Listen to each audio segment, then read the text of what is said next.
70% of Australians say they don't want a carbon tax. Why? It appears they understand that the projected 2015 handing over of the tax to a global market will lead to an emission trading scheme driven by global banking cartel speculators, which means the tax will be whatever they, who are set to trade our tax, want it to be. In short, the tax will have no cap.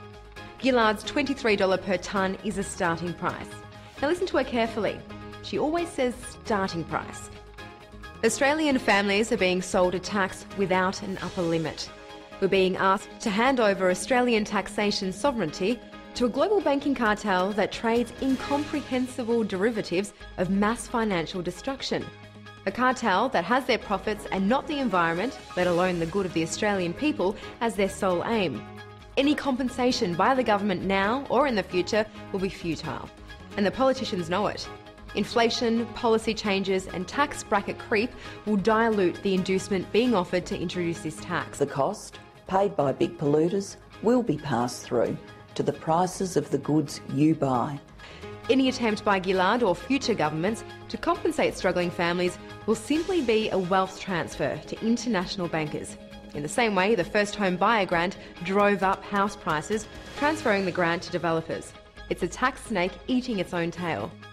The carbon tax is the latest global financial bubble being blown by a predatory international banking cartel.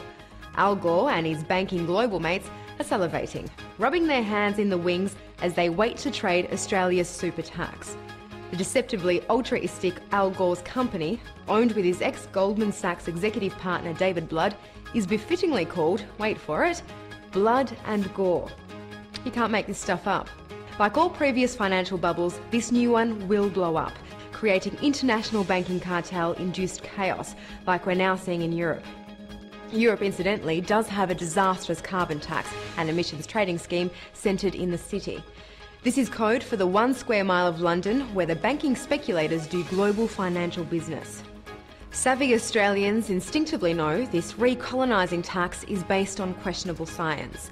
Some 32,000 scientists, of which 9,000 are PhDs, have stated so in a global petition.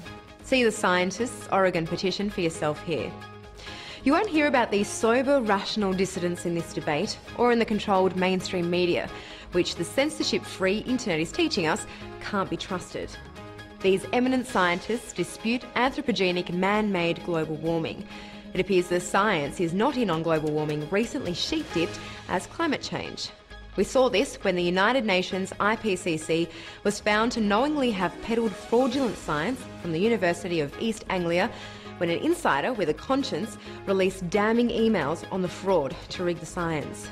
Back in Australia, Julia Gillard and Bob Brown rely on cafeteria science to push through the carbon tax that will one day fund the one world government sought by Bob Brown, and which he recently came out and admitted he wants. Why was economics professor Ross Garnaut, a globalist world government proponent, suspiciously chosen as our chief advisor on climate change?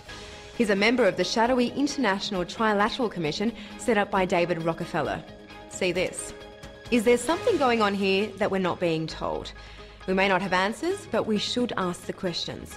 What average hard-working Australians do know is the carbon tax is to be a blatant transfer of wealth and jobs from Australian families to global banking elites using a fraudulent Enron-devised carbon casino to financially strip mine Australia. Is it any wonder 70% of Australians say they don't want this toxic tax but do want an election?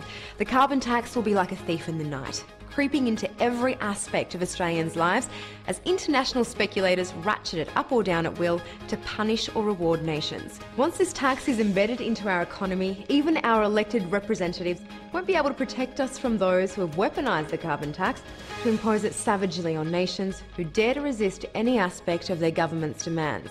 Certainly fits in with Bob Brown's dream, doesn't it? We all know what an appreciating or depreciating dollar can do. Imagine a tax system that can do the same, but in the hands of non-Australians. The carbon tax is ultimately about sovereignty, Australians' right to live their lives as they choose. So what can you do about this? It's important you forward this on by SMS or email. For the first time ever, you can now virally bypass the corporate-controlled media to influence opinions and shape public policy by creating the news yourself. This has been a Kuzu News presentation, where you write, comment or give us talking points, and we produce news and commentary like this from just $149. Spread them virally or to smartphones worldwide, bypassing the controlled mass media. Kuzu.com is where you can now affordably reach hearts and minds of the people. You can now push and influence political, community, corporate or social tastes in all our currently available languages and accents. You've seen the power of social media, now you've got the power to influence change. Let your unfiltered voice be heard at kuzu.com.